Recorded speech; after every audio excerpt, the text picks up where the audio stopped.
नमस्कार दोस्तों Kolkata rape murder case की दर्दनाक घटना ने पूरे देश को हिलाकर रख दिया है। हर कोई महिला डॉक्टर के साथ हुई दरिंदगी को लेकर गुस्से में है। महिलाओं के साथ आए दिन रेप जैसी खौफनाक वारदात होती हैं। महिलाओं की सुरक्षा का मुद्दा एक बार फिर चर्चा में आ गया है। उस बेटी का बस एक ही लक्ष्य था, अपने माँ बाप का सीना गर्व से चौड़ा करना, जिन्होंने अपने सुख चैन की कुर्बानी देकर उसे आगे बढ़ाया था।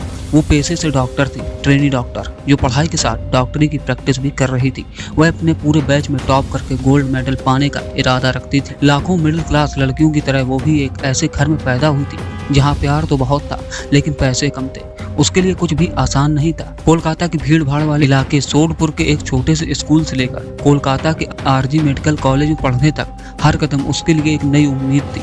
अपनी बेटी को कामयाब देखने के लिए उसके पिता ने अपनी छोटी सी दर्जी की दुकान पर दिन रात मेहनत की, पैसे बचाए और उसने भी स्कूल कॉलेज में पूरी ताकत लगा दी ताकि उसका सपना अधूरा न रह जाए। वह एक समझदार बेटी थी। ऑटो रिक्शा ट्रेन से स्कूल कॉलेज या दोस्तों के साथ जाती, लेकिन कभी कोई शिकायत नहीं की। बस यही चाहती थी कि उसके लिए कोई अलग नियम न बने और वो अपनी मेहनत की दम पर आगे बढ़े। पापा की कमाई से नहीं, वे एक दूसरे के लिए जीते थे। बेटी उनकी शान थी और माँ बाप उसकी दुनिया। उसकी पढ़ाई पूरी होने के बाद उनके जीवन में प्यार और पैसा दोनों आने वाले थे। घर का कर्ज उतर जाने वाला था और पैसे की टेंशन खत्म होने वाली थी। माँ बाप, दोस्त, टीचर सब उसे फाइटर कहते थे। वो हार नहीं मानने वाली लड़की थी। वो बेटी अब दुनिया में नहीं है। कुछ दरिंदों ने बेरहमी से उसका रेप करके हत्या कर दी। उसने डॉक्टर बनने के लिए बहुत मेहनत की। हमारे सारे सपने एक रात में चकनाचूर हो गए। वह MBBS के उन छात्रों के एक बैच से थी जिन्होंने कोविड महामारी का खौफनाक दौर देखा था। मरीजों की सेवा करना उसको अच्छा लगता था। आरजी कर मेडिकल कॉलेज को वह अपना दूसरा घर मानती थी।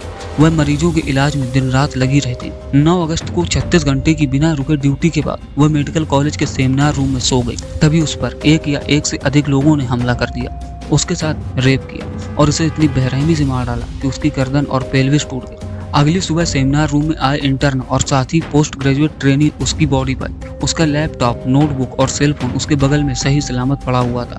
एक आरोपी संजय राय को गिरफ्तार कर लिया गया, लेकिन उसके सहयोगियों और माता पिता को विश्वास नहीं कि वह इस अपराध में अकेला शामिल था। माता पिता ने कोलकाता हाई कोर्ट का दरवाजा खटखटाया है, जिसके बाद CBI ने मामला संभाल लिया।